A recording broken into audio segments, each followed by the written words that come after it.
तो चंपतराय कुठे पळाला धोतर सोडून तेच कळलं नाहीये.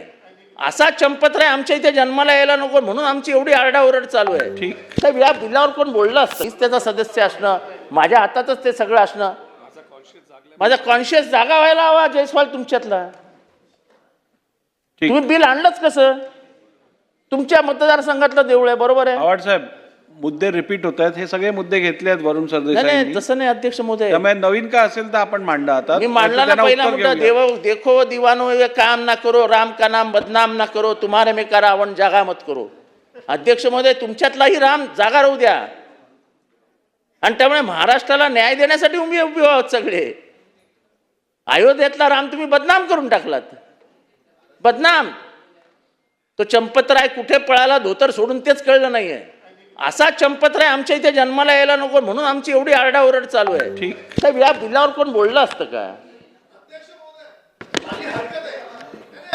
बस बस बसा बसा. मी तुम्हाला परवानगी. बोला तुम्ही. आवाड साहेब, तुम्ही बोला. झाले अहो, त्यांचं ऑब्जेक्शन आहे त्याला घेऊन. अहो तुम्ही बोला. अध्यक्ष महोदय, आमचं बोला तुम्ही.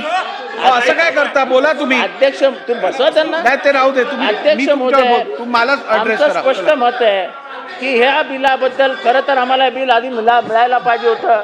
या बिलाबद्दल आम्हाला आधी ज्ञान द्यायला पाहिजे होते, आधी माहिती द्यायला पाहिजे होतं. 25 पानांचं बिल आहे, 25 पानांचं. 25 पानांचं बिल कधी वाचणार, कधी त्याच्यावर बोलणार?